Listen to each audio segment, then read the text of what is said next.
Alors, on va faire un petit exemple du coup pour contextualiser du coup la propriété. On nous donne donc cette formule un est égal à 3n carré plus 1, avec pour tout n appartenant à n bien sûr, et on nous demande de déterminer le sens de variation de cette suite. Eh bien, donc souvenez-vous que on doit trouver un plus 1 moins un pour déterminer sa croissance, et en fonction de son signe, eh bien, on trouvera du coup cette croissance ou pas.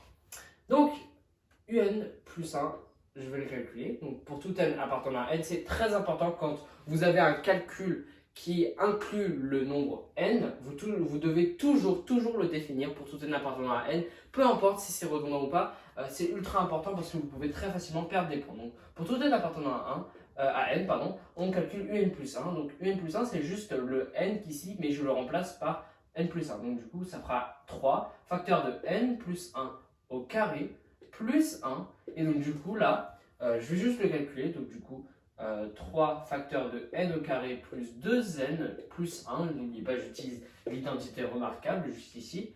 Et donc, ici, 3, je développe 3n carré plus 6n, pardon, plus 3. Parce que 3 fois 1, 3. Plus 1, n'oubliez pas. Donc, 3n carré plus 6n plus 4. À la fin, j'obtiendrai ça. Donc maintenant que j'ai mon un et mon un plus 1, eh bien je vais calculer un plus 1 moins un. Donc pour tout n appartenant à n, et oui, je vous ai dit, c'est très redondant, mais c'est ultra important. Un plus 1 moins un est égal à 3n carré plus 6n plus 4, le tout entre parenthèses. On n'est pas obligé de le mettre celui-là entre parenthèses, mais je le mets quand même pour bien montrer que ce sont deux termes différents. 3n carré plus 1. Donc ici, vous voyez que j'ai remplacé tout simplement le un plus 1 par ce que j'ai trouvé ici, 3n carré plus 6n plus 4. C'est ultra simple, hein, on a juste remplacé le n qui est ici par n plus 1, sans oublier la parenthèse, ne jamais oublier la parenthèse. Et ici, le 3n carré plus 1, c'est juste tout simplement un qui nous est donné ici dans l'énoncé. Donc maintenant, je le calcule. Et là, ça nous donnera donc 3n carré plus 6n plus 4 moins 3n carré moins 1. Quand j'enlève la parenthèse, n'oubliez pas, je multiplie par moins 1 ici. C'est que de l'algèbre tout ça. Donc 3n carré, ça s'enlève, parce que 3n carré moins 3n carré, ça fait 0. Donc 6n, il reste parce qu'il n'y a pas d'autre 6n. Et là, du coup, j'ai plus 4 moins 1, ça me fera plus 3. Donc je me retrouve avec un plus 1 est égal à un plus 1 moins un est égal à 6n plus 3. Et donc là, du coup, je vais déterminer le signe de chaque terme qui nous est donné, c'est-à-dire le signe de 6n et le signe de 3. Et donc, pour tout n appartenant à n, 6n est quoi à votre avis? Il est positif.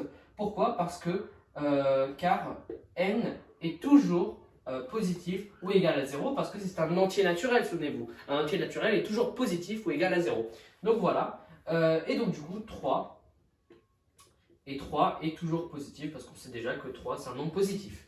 Donc maintenant, on peut conclure que donc un plus 1 moins un est positif, parce que c'est une somme de termes positifs. Donc du coup, positif car somme de termes, je mettrai plus pour simplifier, donc plus. Et ici, n'oubliez pas, je l'ai oublié, pour tout n appartenant à n. Et voilà. Donc ici, j'ai déterminé que un plus 1 était strictement positif parce qu'il ne peut que être égal à 3. On ne peut pas avoir moins 3 ici, de ce côté-là, parce que souvenez-vous, on ne peut pas avoir un nombre négatif. Donc du coup, il est strictement positif car c'est une somme de termes positifs. Et également, on peut dire du coup enfin, donc la suite un est croissante. Parce que du coup, j'ai déterminé que la différence entre le terme suivant et le terme précédent était positive, ce qui fait que du coup ma suite est croissante. C'est QMT.